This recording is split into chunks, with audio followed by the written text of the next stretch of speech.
Hello everyone, welcome to Study with Yashika. How are you all? I hope you guys are good. So guys, आज की class में हम discuss करने वाले हैं सीडीपी का एक बहुत ही important topic Bronfenbrenner ecological theory को हम डिस्कस करेंगे। एस्टेट के एग्ज़ाम में हर साल यहाँ से एक क्वेश्चन पूछा जा रहा है। बहुत ही इंपॉर्टेंट टॉपिक है और बुक्स में बहुत ही कम ही मिलता है, बहुत कम बुक्स में ये टॉपिक है। तो आज हम इस टॉपिक को कवर करेंगे और किस तरह के क्वेश्चन एग्ज़ाम में पूछे जाते हैं वो भी हम डिस्कस करेंगे। सो ब्रॉनफेन बेनर थ्योरी जो है वो किसने दी है? सबसे पहले ये क्वेश्चन आएगा, ठीक है। और वो जो मनोवैज्ञानिक थे कहाँ के रहने वाले थे, ये क्वेश्चन भी आपसे पूछा जा सकता है। तो ब्रॉनफेन बेनर थ्योरी जो दी है यूरी ब्रॉनफेन बेनर के द्वारा दी गई है। ओके, उसके बाद देखिए ये कहाँ के रहने वाले थे। यूरी ब्रॉनफेन बेनर जो है अमेरिकी मनोवैज्ञानिक थे। अब देखिए इस थ्योरी का एक नाम और भी है, ह्यूमन इकोलॉजिकल थ्योरी। ठीक है, इकोलॉजिकल सिस्टम थ्योरी और ह्यूमन इकोलॉजिकल थ्योरी। ये जो सिद्धांत है ना, ये बताता है कि बच्चे के स्वयं के गुण और विभिन्न परिस्थितिकी तंत्र उस पर किस तरह से प्रभाव डालते हैं। यानी कि क्या कर दिया गया है इस सिद्धांत में, मतलब कि इस थ्योरी के अंदर एनवायरनमेंट को मतलब कि पास से लेकर के दूर तक जो है डिवाइड कर दिया गया है। किस तरह से वो हम सिस्टम्स इसके जो बताए गए हैं उसमें सीखेंगे।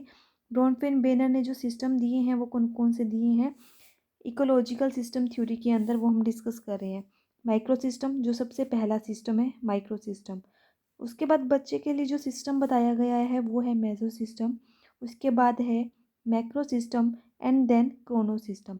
ये जो है 5 सिस्टम्स हम डिस्कस करेंगे लाइन से। स्टार्ट करते हैं हम माइक्रो सिस्टम से। माइक्रो सिस्टम क्या है, ठीक है। माइक्रो सिस्टम के अंदर बच्चे के कौन कौन से मतलब जो है सबसे पास कौन आता है, तो हम देख रहे हैं 5 सिस्टम्स को। ठीक है, सबसे पास ये जो है चाइल्ड है, सेंटर में कौन रहेगा, सेंटर में चाइल्ड है। ठीक है, जो फर्स्ट जो सिस्टम है उसके बिल्कुल पास है वो है माइक्रो सिस्टम। ओके, उसके बाद है meso system, then exo system, उसके बाद है macro system and then chrono system. ये हम 5 सिस्टम्स डिस्कस करने वाले हैं।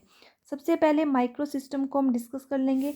हिंदी में सिस्टम को क्या कहा जाता है, हिंदी में तंत्र कहा जाता है, लेकिन क्वेश्चन जो है आपसे इंग्लिश में ही पूछा जाता है। जिस तरह से माइक्रो सिस्टम मेसो सिस्टम ऐसे ही पूछा जाता है। तो देखिए हम बात कर लेते हैं माइक्रो सिस्टम की, जो सबसे एक नज़दीकी तंत्र है, नज़दीकी तंत्र। ठीक है, जिसका कि एक प्रत्यक्ष यानी प्रत्यक्ष बिल्कुल एक डायरेक्ट प्रभाव पड़ता है बच्चे पर। वो क्या है, जैसे कि स्कूल है, स्कूल का डायरेक्ट जो है पड़ेगा प्रभाव बच्चे पर। मित्र मंडली है, उसका जो पीयर ग्रुप है, परिवार फैमिली। ठीक है, डे केयर यानी कि जैसे बच्चे क्रैच में जाते हैं उसका भी तो बच्चे पर प्रभाव पड़ता है। मंदिर, तो ये सब खेल का मैदान, लोकेलिटी, ये सब जो है बच्चे के बिल्कुल समीपस्थ क्षेत्र हैं। जो समीपस्थ क्षेत्र हैं वो किस में आते हैं, माइक्रो सिस्टम में आते हैं, माइक्रो सिस्टम में। तो आपसे एग्जाम में पूछ लिया जा सकता है, इस तरह से पूछा जाता है, इनमें से कोई दे दिया जाएगा आपको, खेल का मैदान किस में आता है, माइक्रो सिस्टम में। या फिर बच्चे का समीपस्थ क्षेत्र कौन सा है, माइक्रो सिस्टम, यानी कि फर्स्ट नंबर पर कौन सा है, माइक्रो सिस्टम आपका यहाँ से राइट आंसर हो जाएगा। ओके, अब देखिए जैसे कि दो सगे भाई हैं, एक ही परिस्थिति तंत्र में रहते हुए, एक ही परिस्थिति तंत्र में रहते हुए उनके अनुभव वातावरण से अलग अलग है। ऐसा क्यों है, अब देखिए मान लीजिए दो ट्विंस भी हैं, दो जुड़वा बच्चे हैं। अब वो बच्चे जिस तरह की रिएक्शंस, जिस तरह की क्रिया या प्रतिक्रिया जो है एनवायरनमेंट के साथ करते हैं, वो बच्चा जैसी क्रिया प्रतिक्रिया एनवायरनमेंट के साथ करेगा वही वैसी ही प्रतिक्रिया एनवायरनमेंट भी तो बच्चे के साथ करेगा। ठीक है, तो इस तरह से उनकी प्रतिक्रियाएं डिफरेंट होगी, तो उनके स्वभाव में, उनकी रुचियों में, उनके एटीट्यूड में चेंज मिल सकता है, चाहे वो सगे भाई हैं चाहे ट्विंस हैं, किसी भी तरह से। ओके, अब उसके बाद देखिए जिस प्रकार बालक क्रिया या प्रतिक्रिया करेगा, माइक्रो सिस्टम के लोग भी उसी की तरह व्यवहार करेंगे जैसे बच्चा उनके साथ बिहेव करेगा। ओके, जितना अच्छा संबंध उसका होगा बालक का उसके ऊपर प्रभाव भी उतना ही अच्छा पड़ेगा। ठीक है, जैसे उसकी मित्र मंडली अच्छी होगी तो बालक पर भी प्रभाव अच्छा पड़ेगा। ठीक है, परिवार फैमिली में एटीट्यूड्स अच्छे हैं तो बालक के भी अच्छे होंगे। तो अगर अच्छे नहीं होते तो क्या होता है, बालक के अंदर कॉन्फ्लिक्ट पैदा होने लग जाएगा, उसके अंदर अंतर्द्वंद्व आने लग जाएंगे, उसका विकास बाधित होगा। अगर वो सब अच्छा है तो बालक का विकास भी अच्छे से होगा। ठीक है, ये तो था हमारा माइक्रो सिस्टम। अब बात कर लेते हैं नेक्स्ट सिस्टम की, जो कि है मेसो सिस्टम। ठीक है, सेकंड सिस्टम आपसे पूछ लिया जाए कौन सा है, तो वो है मेसो सिस्टम। सेकंड सिस्टम देख लिया जाए, मेसो सिस्टम जो है ना, ये दो दो माइक्रो सिस्टम के जोड़ से ही बना है। किस तरह से देखिए, अब जिस तरह से स्कूल और मित्र मंडली दोनों को मिला के चाइल्ड पर क्या प्रभाव पड़ रहा है, स्कूल और परिवार दोनों का बच्चे पर किस तरह से प्रभाव पड़ रहा है, जैसे कि पेरेंट्स और टीचर की रिलेशन कैसे हैं, उसका भी तो बच्चे पर प्रभाव पड़ेगा। तो वो हम देख लेते हैं किस तरह से पड़ता है। अब जैसे कि पियर्स, अब देखिए बच्चे के जो दोस्त हैं और जो उसके पेरेंट्स हैं, बच्चे के पेरेंट्स का, ठीक है, और बच्चे के दोस्त, एक सेकेंड, बच्चे के दोस्त और बच्चे के पेरेंट्स के बीच रिलेशन कैसा है, उसका उनके एटीट्यूड्स कैसे हैं, उसका प्रभाव भी बच्चे पर पड़ेगा। तो ये मेसो सिस्टम के अंदर आता है, जब दोनों दो जुड़ करके, किस तरह से देखिए, मेसो सिस्टम में दो या दो से अधिक माइक्रो सिस्टम मिलकर प्रभाव डालते हों, जैसे कि स्कूल और परिवार दोनों का, ठीक है, साथी समूह, पीयर ग्रुप और परिवार का। तो ये किस तरह से प्रभाव बच्चे पर डाल रहे हैं हम देखते हैं। अगर देखिए जैसे कि फैमिली, ठीक है, और स्कूल, यानी कि फैमिली में पेरेंट्स हो गए, स्कूल में टीचर, इन दोनों का आपस में मिल के बच्चे पर प्रभाव पड़ता है। अगर टीचर और पेरेंट का संबंध आपस में अच्छा है तो बच्चे पर अच्छा प्रभाव पड़ेगा, अगर संबंध अच्छा नहीं है तो बच्चे का विकास बाधित हो जाएगा।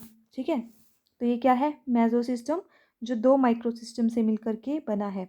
अब देखिए जैसे ये पेरेंट्स हैं बच्चे के, ठीक है, ये बच्चा है और ये बच्चे के फ्रेंड्स हैं। अब पेरेंट्स के एटीट्यूड्स बच्चे के दोस्तों के साथ कैसे हैं, बच्चे के पीयर्स, मतलब कि बच्चे के दोस्त और पेरेंट्स के एटीट्यूड्स अच्छे हैं तो बच्चे पर अच्छा प्रभाव पड़ेगा, बच्चे के एटीट्यूड्स भी वैसे ही बनेंगे। ओके, तो ये था हमारा मेसो सिस्टम। थर्ड सिस्टम हम डिस्कस करेंगे एक्सो सिस्टम।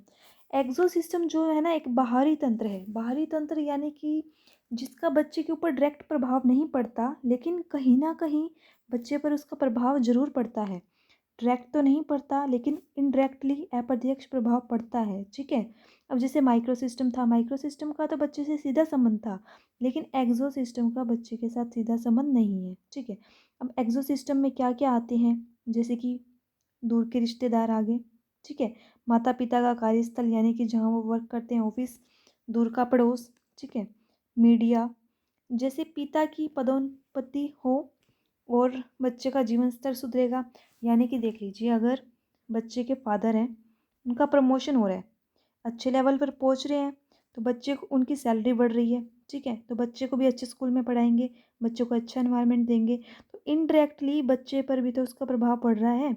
ठीक है, डायरेक्ट ना पढ़ के इनडायरेक्टली बच्चे के ऊपर प्रभाव पड़ रहा है, तो वो किस में है, एक्सो सिस्टम के अंदर आता है।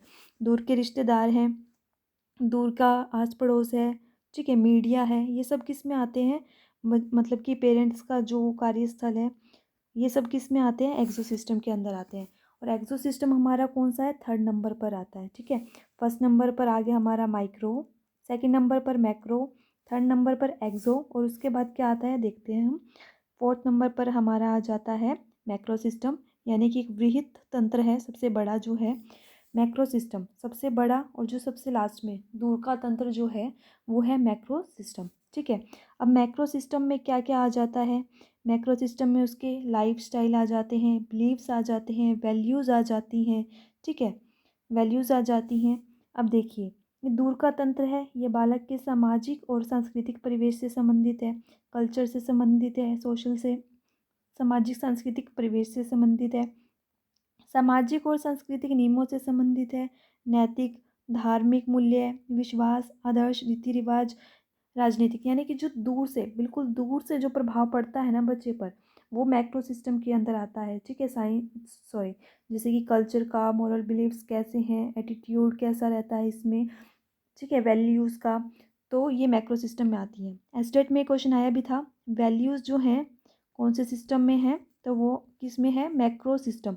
मैं आपको 4 ऑप्शंस दे दिए जाएंगे, micro system, meso system, Chrono system, तो आपका राइट आंसर क्या आ जाएगा, मैक्रो सिस्टम। वैल्यूज़ किस में आती हैं, मैक्रो सिस्टम में आती है।